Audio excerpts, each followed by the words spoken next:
Judging by his smile, Presage enjoyed a satisfying gulp before continuing. "You are on the planet Azimuth, in the country of Meridia, and we've called for your assistance. Recently, Meridia's governing body, the Aulic Assembly, disappeared. Each of you was born with a psychic link to one of the 6 members on the Assembly. As you passed through the mobile portal, you inherited the abilities of your links on the Assembly." Presage sipped his tea as he eyed each of the kin. When his warm stare landed on her, Riley smoothed her skirt. Max rubbed his knees. "I don't understand how we can help." "Forgive my candid explanations, but there is little time. An ancient evil, Biskara, has returned to our world. We believe he is responsible for the Assembly's disappearance. Biskara wages war through his mortal sons, and we believe an individual named Malefic Cacoethes has emerged and raised a powerful army with Biskara's aid. On your planet, some of the larger wars and catastrophes had Biskara's support as well. You would know him on Earth as Satan." Biskara, Malefic. The face from her nightmare resurfaced and then vanished. Riley shifted and her stomach churned. Their names sounded awful. "How do you know about Earth?" She brushed a strand of loose hair from her brow and repressed a shiver. A gust whipped through and the chill worsened. Even the crackle of campfires couldn't stay the thickening fog. Presage gazed at her with deadpan green eyes and sipped his tea while holding the cup with both hands. "My dear, we all originated from Earth." They peered up at him, squirming as they sat. Even Stuart, who had stopped observing other soldiers and seemed focused on the conversation, fussed. Presage's answer hadn't satisfied Riley, but she didn't press. Cumber plodded over to the old officer, crouched down, and whispered into his ear. He was a soldier of middle age, garbed in wool garments instead of armor. A sword hung from his boiled leather belt. "Alas, we must saddle up and move from this location.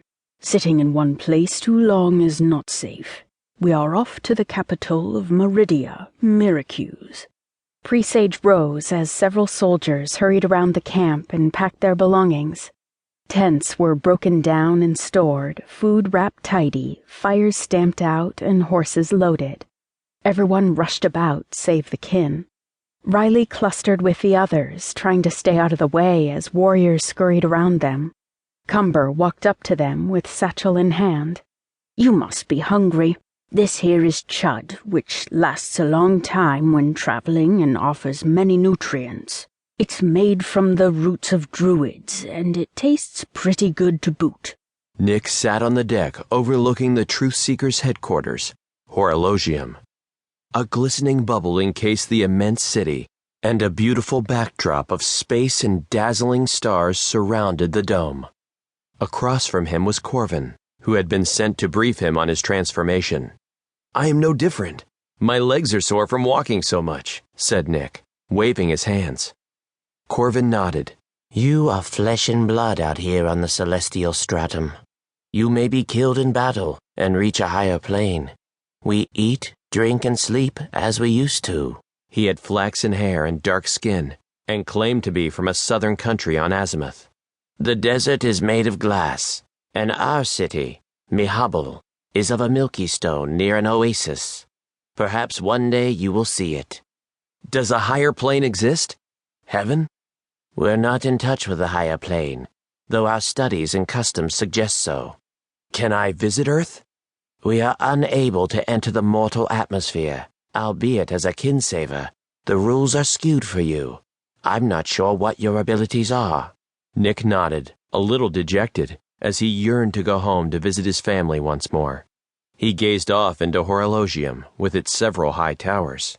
In the center stood the tallest, a large silver clock adorning the top. The emblem of a sphere rested below it. A knock drummed from the chamber's door behind them. Denon entered the room and approached the deck. Spiro strode behind him. "We need every able soldier." Denon turned to Corvin. Nick and Corvin rose. "Come with me," said Denon. They exited the chamber and walked down bright hallways flooded with brilliant moonlight. Nick met Spiro's gaze. He wondered what a star dart was.